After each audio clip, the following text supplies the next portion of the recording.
एक बार एक शिकारी शिकार करने के लिए जंगल में पहुंचा। उसने अपने तीर पर बहुत ही खतरनाक जहर लगाया और शिकार को निशाना बना करके उसने तीर को छोड़ा, लेकिन उसका तीर चूक गया और तीर एक पेड़ पर जा लगा। वह पेड़ बहुत ही हरा भरा और बहुत सारे तोते उस पेड़ पर रहते थे। जैसे ही वह जहरीला तीर उस पेड़ पर जाकर लगा, वह पेड़ धीरे धीरे सूखने लगा और उस पेड़ पर जो भी तोते रहते थे वह एक एक करके उस पेड़ को छोड़कर जाने लगे।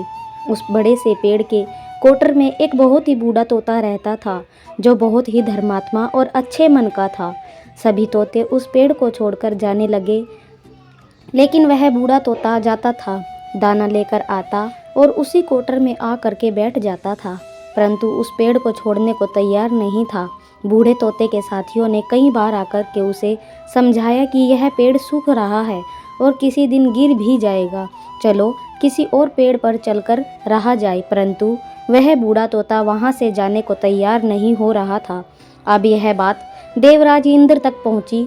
उन्होंने बताया कि एक तोता है, वह जिस पेड़ पर रहता है उस पेड़ पर एक जहरीला तीर लगने के कारण सूखने, गिरने और ख़त्म होने के कगार पर आ पहुंचा है, और एक बूढ़ा तोता अभी भी वहीं पर रह रहा है।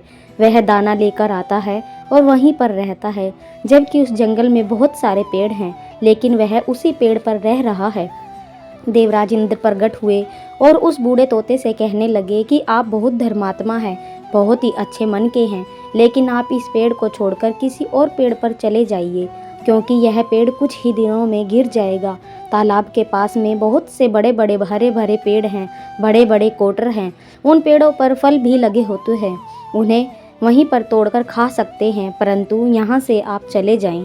तोता बोला, माफ़ कीजिएगा, इस पेड़ ने मुझे जीवन दिया है, शिकारियों से मेरी रक्षा की है, हर मौसम में मेरे साथ रहा है, ये कोटर मेरा घर है, यहाँ मैं पला बड़ा हूँ, इस पेड़ को मैं छोड़कर कैसे जा सकता हूँ। इस पर संकट आया है तो क्या मैं इसे छोड़कर चला जाऊँ? मैं ऐसा कभी नहीं कर सकता।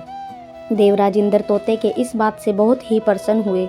उन्होंने तोते से कहा, मैं आपके इस बात से बहुत ही खुश हूँ, मांगो जो आपको मांगना हो।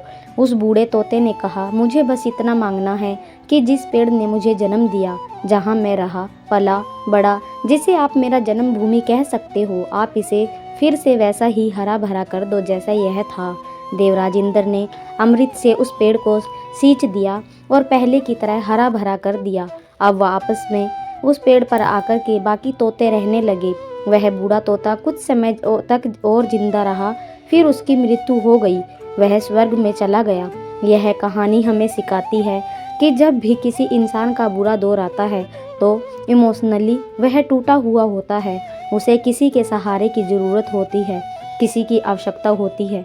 अगर आप ऐसे समय में उसे छोड़कर चले जाएंगे, उससे बात नहीं करेंगे, मुंह मोड़ लेंगे, तो आपसे बुरा कोई नहीं है, क्योंकि आप किसी के सुख का साथी बने या ना बने, लेकिन आपको हमेशा किसी के दुख का साथी जरूर बनना चाहिए।